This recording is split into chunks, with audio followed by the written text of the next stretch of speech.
Você sabe que uma coisa que eu aprendi, né? Que quando o nosso porquê é muito grande, o como a gente dá um jeito, né? Ah, tu tem que emagrecer, aí não sei o que. Daí tu vai lá e tem um piripaque, sabe? Um piripaque que eu digo é parar no hospital, um monte de coisa. Aí tu vai fazer uma dieta, vai aceitar fazer uma bariátrica, vai fazer várias coisas, sabe? Mas tu precisa daquele boom, sabe? Eu aprendi isso. Claro que não precisava ser assim, né? Mas a gente só aprende, só muda quando tem um impacto muito grande, uma coisa assim, muito louca. Ó, se foi pra você, se liga. Cuida do teu corpo, não é só cuidar das outras coisas. Tem que cuidar do corpo físico também. Por que eu não largo esses hábitos aí? Por que eu tô presa neles? São hábitos que eu ganhei da minha família. São hábitos ancestrais. São hábitos que eu adquiri no momento que eu não tava bem. E eles me reconfortam. Eu fico ansiosa e eu não como, eu como. Na pandemia, muitas pessoas começaram a beber demais. Por ansiedade, né? A gente sofre ao extremo para depois ir lá e mudar alguma coisa. Isso com relação a tudo, tá? Isso com relação a tudo. Isso do teu corpo, dos teus relacionamentos, das tuas dívidas. Por que tem que chegar ao extremo de estar devendo horrores, de estar muito mal no corpo, de estar com uma doença, ou então de estar com qualquer outra coisa, né? E por que tu não muda isso? Por quê? Que ganho que tá te trazendo?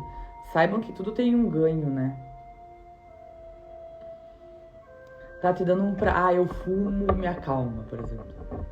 Tem um ganho. Mesmo que seja um hábito ruim, tu tem um ganho.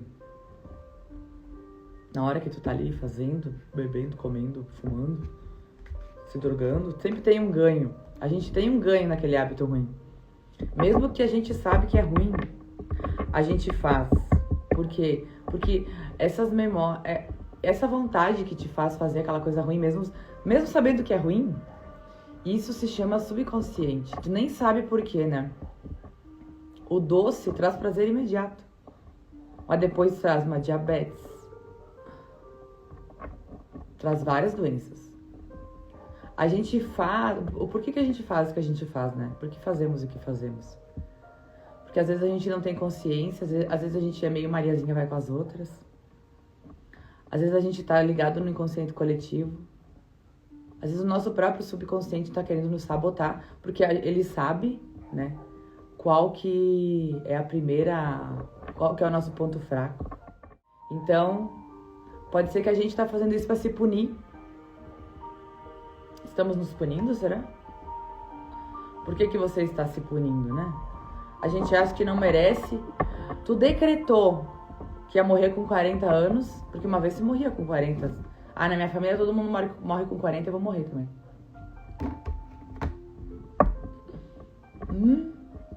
Ah, na minha família todo mundo tem problema do coração. Então eu já vou ter problema do coração mesmo. Vou lá e vou ser desregrado. Ó, maldições familiares. Lembra, a gente pode honrar os nossos ancestrais sendo próspero em todas as áreas. Eu posso honrar meus ancestrais tendo saúde e vivendo até os 100 anos, se eles viveram até os 40. Uma vez se vivia menos.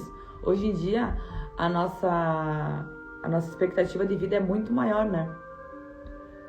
Claro, uma vez tinha guerra, tinha mais fome, eu só vivia mais no campo, era mais difícil. Então, o que é tão vital ao meu corpo que impede ele de mudar? Será que eu tô ligada num cordão lá na minha família lá? Que todo mundo... Por exemplo, eu tinha uma crença muito louca, mas não é só com relação de corpo, mas com relação a relacionamento. Porque na família do meu pai, várias pessoas ficaram solteiras.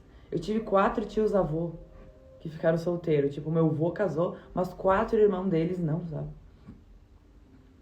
Aí, esses 4 irmãos deles, eles moraram juntos no final da vida. Então, 4 tios solteirões eu tive. O meu pai teve. E ele sempre contou essa história. Então, eu estive muitos anos solteira, né? Eu só namorei dos 18 aos 20, namoro agora. Aí, fiquei 12 anos solteira e eu sempre... mas da minha família... É assim, eu tive tios solteirões também. Então, tem algumas heranças de família que a gente vai lá e se apoia nelas, usa de muleta também, né? O que tá se fazendo tão vital? O que tu tá honrando? O que tu tá ganhando, deixando esses hábitos ruins que estão te impedindo de mudar? Será que a origem desses medos, dessas memórias, dessas inseguranças, desses traumas, desses eu não consigo largar do negócio, lembra? Tá tudo lá no nosso inconsciente. Não é consciente que a gente vai lá, luta muito. Eu tenho um tio que agora, acho que ele deve ter conseguido parar de fumar. Ele lutou a vida inteira pra parar de fumar. Desde que eu me conheço por gente, ele tá tentando parar de fumar. Ele sabia que era ruim, ele ficava triste que ele fumava e ele fumava. Você já acha que isso é consciente ou é inconsciente? Inconsciente, né? Racionalmente, ele lutava muito contra. Mas não sei o que ligava ele, sei lá, se o pai dele, o meu avô que já falecido fumava e ele queria ficar ligado no pai. Se era essa crença aí de família que todo mundo fumava antigamente bem cedinho. E fumava a vida inteira. Mas também vivia só até os 40 anos. Então, sempre tem alguma coisa. A gente se sente às vezes pertencente. Fazendo alguma coisa ruim pra gente. Às vezes não cuidando do teu corpo pra te realmente ter lá aquela doença cardíaca. Ah, minha família todo mundo tem. Assim eu tô pertencendo à minha família. E não é consciente, não é racional. Por isso que a gente tem que, né, fazer exercícios, trabalho, Ho'oponopono, pra descobrir a origem disso. Então sempre tem alguma coisa ali que tá mais ligada. Os medos, os traumas, os momentos de dor. É inconsciente, é inconsciente, subconsciente. Não é racional. Então, pensem nisso. Por que será que eu faço? Nossa, eu gostaria tanto de fazer diferente e não consigo fazer diferente. O que me mantém ligada nesse hábito ruim?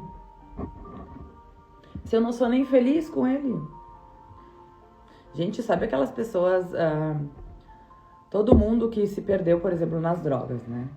Todos somos seres humanos. Se a gente começar a usar drogas, vamos se viciar também, tá? Então não se façam de louco aí. Ai, não, comigo não. Para com essa ladainha. Seres humanos viciam. Começa a usar hoje, daqui a pouco você vai estar viciado. Só que quando tu acorda pro mundo real, né? Quando tu não está sob efeito dos tóxicos, tu vai estar sempre procurando alguma outra coisa. E daí vai vir todas as sombras, tu vai ter utilizado tudo. Então existe um ganho em estar sempre ali. É o exemplo mais fácil, eu acho. Existe um ganho em estar sempre ali usando. De alguma forma tem um ganho, sabe? Fuga da realidade. Matar a ansiedade. Aquele pouquinho de felicidade. Sabe aquela alegriazinha?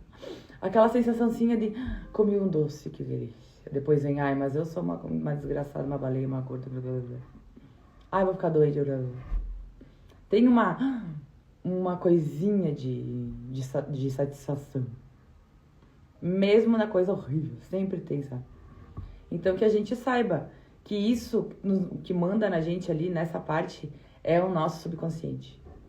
É ali as coisas, todas as memórias nossas. Talvez a gente achava lá que era muito cool, era muito legal fumar. Agora a gente não consegue mais largar disso, porque somos seres humanos e a gente nos vicia também.